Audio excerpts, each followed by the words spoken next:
এবছর আর ইলিশ খাওয়া হলো না, ইলিশের পরিবর্তে অন্য মাছ দিয়ে পহেলা বৈশাখ পালন করলাম। সেই সাথে দুপুরবেলায় খুদের ভাত দিয়ে দারুণ মজার মজার ভর্তা। আসসালামু আলাইকুম, কেমন আছেন সবাই? আশা করি সবাই ভালো আছেন। আমরাও আলহামদুলিল্লাহ সবাই ভালো আছি। আজ পহেলা বৈশাখ, বছরের প্রথম দিন। প্রতি বছরই হচ্ছে ইলিশ মাছ দিয়ে পান্তা ভাত খাওয়া হয়। তো এবছর আসলে মাছ কিনতে একটু দেরি করে ফেলেছি। অন্যান্য বছর মাছ আগে থেকেই কিনে রাখা হয়, যেহেতু বৈশাখের সময় আসলে মাছের দাম অনেকটা বেড়ে যায়।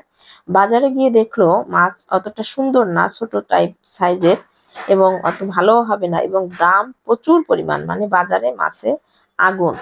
তো কি আর করা, ইলিশ মাছ পাইনি, তাতে কি হয়েছে, অন্য মাছ দিয়েই পান্তা ভাত খাওয়া হবে। তার জন্য আমি মাছ বের করে নিয়েছি, এটা হচ্ছে মৃগেল মাছ।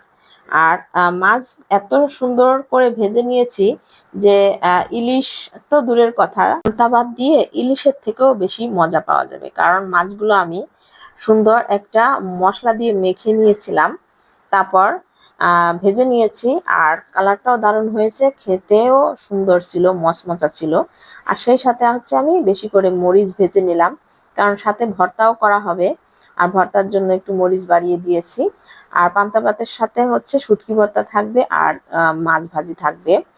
তারপর তো মাছ ভাজি করে নিয়েছি, শুকনো মরিচগুলো সুন্দর করে ভেজে নিয়েছি, আর ভাজা ভুজি সব কমপ্লিট। তারপর তো আমরা সবাই মিলে পান্তা ভাত খেয়ে নিয়েছি।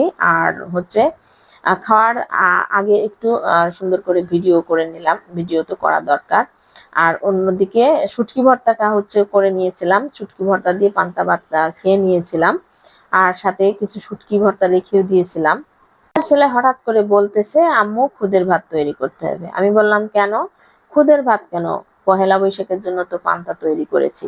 বলে, না, স্কুলের ম্যাম বলেছে আগামীকাল পহেলা বৈশাখ, তোমরা খুদের ভাত খাবে। তো আমার ছেলেও বলতেছে, আম্মু, ম্যাডাম বলেছে খুদের ভাত খেতে, পহেলা বৈশাখের দিন নাকি খুদের ভাত খেতে হয়। যাই হোক, আমি ছেলের কথা একটু হাসলাম। আর ছেলে যেহেতু আবদার করেছে, তো তার জন্য আমি দুপুরবেলায় খুদের ভাতেরও আয়োজন করলাম। তো অন্যদিকে হচ্ছে আমি ভর্তার জন্য বেশি করে পেঁয়াজ রসুনও ভেজে নিচ্ছি।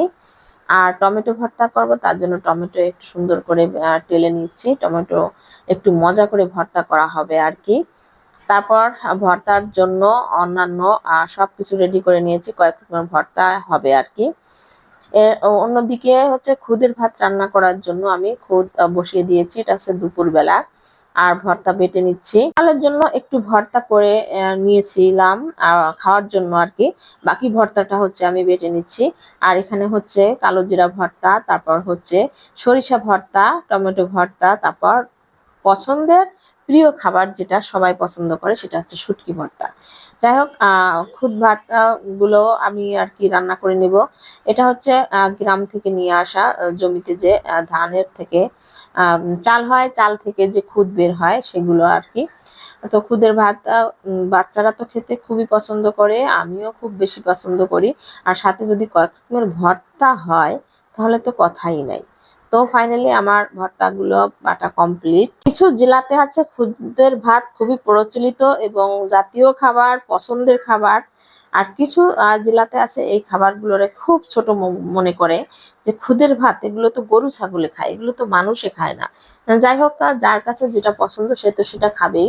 তবে যে কোনো খাবার যদি খাওয়ার নিয়ম অনুসারে খাওয়া যায়, আর খাওয়ার প্রসেস যদি জানা যায়, আর কোন খাবারটা কিভাবে খেতে হয় সেটা যদি একবার জানা যায়, তাহলে ওই খাবারটা তারা নিন্দা বন্ধ করে তারাই বেশি খেত।